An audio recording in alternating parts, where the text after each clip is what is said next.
सड़कों पर युवा आक्रोशित होकर उतरता है। जब देश का छात्र अपनी किताबों को छोड़कर अपनी हक के लिए बैनर और तख्तियां थाम लेते हैं तो उसकी गूंज केवल सड़कों तक सीमित नहीं रहती, बल्कि सत्ता के सबसे ऊंचे गलियारों को हिलाकर रख देती है। हाल ही में दिल्ली के जंतर मंतर पर कुछ ऐसा ही दृश्य देखने को मिला। प्रतियोगी परीक्षाएं में गड़बड़ी और पेपर लीक के मुद्दों को लेकर जो छात्र आंदोलन भड़का, उसकी धमक पूरे देश में महसूस होने लगी। इस आंदोलन की आज इतनी तेज थी कि प्रशासनिक स्तर से लेकर राजनीतिक पटल पर बड़े फेरबदल देखने को मिले। लेकिन असली कहानी यहां खत्म नहीं होती, बल्कि यहां से शुरू होती है। जब जंतर मंतर के उस विरोध प्रदर्शन के बाद सत्तारूढ़ भारतीय जनता पार्टी ने केवल रक्षात्मक रुख अपनाने का बजाय एक बहुत बड़ा और रणनीतिक दांव खेल दिया है। बीजेपी ने दिल्ली से एक नया अभियान शुरू किया है, जेन ज़ी सम्मेलन, यानी कि उन युवाओं से सीधा संवाद जो साल 1996 से साल 2012 के बीच जन्मे हैं और जिन्हें राजनीति में सबसे अनप्रेडिक्टेबल और मुख्य पीढ़ी माना जाता है। आखिर जंतर मंतर के इस छात्र आक्रोश के बाद बीजेपी को जेन ज़ी सम्मेलन शुरू करने की जरूरत क्यों पड़ी? क्या ये महज एक युवा संवाद कार्यक्रम है या फिर देश के युवा वोटर्स के बदलते मिजाज को साधने की एक बड़ी मास्टर प्लान है?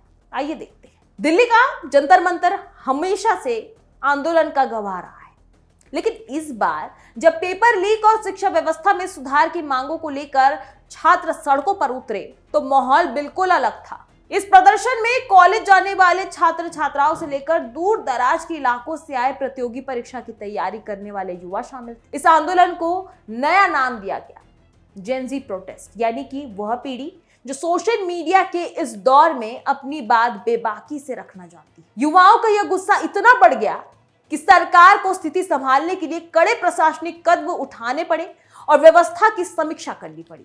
राजनीतिक एक्सपर्ट्स की माने तो पिछले एक दशक में केंद्र की सत्ता में बीजेपी मजबूत स्थिति के पीछे युवा वोटर्स का बहुत बड़ा हाथ रहा। ऐसे में अचानक सड़कों पर दिखे इस छात्र आक्रोश ने पार्टी के रणनीतिकारों को सोचने पर मजबूर कर दिया कि युवाओं के साथ संवाद की डोर कहीं ढीली तो नहीं पड़ रही। बीजेपी के इस जेन ज़ी प्लान में एक और सबसे अहम पहलू है, वो हम आपको बताते हैं कि छात्राओं और युवा महिलाओं की भागीदारी, यानी कि पार्टी का मानना है कि पारंपरिक राजनीतिक भाषणों या पुराने रैलियों के जरिए आज की आधुनिक और पढ़ी लिखी पीढ़ी को प्रभावित करना आसान नहीं है। इसलिए इस सम्मेलन में दिल्ली के उच्च शैक्षणिक स्थानों में सुविधाओं के विस्तार, महिला सुरक्षा, डिजिटल इंडिया, स्टार्टअप कल्चर और नए स्किल डेवलपमेंट प्रोग्राम पर विशेष रूप से बात की गई। नेताओं ने छात्रों को यह समझाने की कोशिश की कि सरकार उनके लिए शिक्षा, खेल, अंतरिक्ष और उद्यमिता के क्षेत्र में नए नए अवसरों के द्वार खोल रही है। इसका मुख्य उद्देश्य यह है कि किसी भी नकारात्मक माहौल के बीच युवाओं के भीतर सरकारी नीतियों को लेकर एक सकारात्मक और स्पष्ट सोच बनी।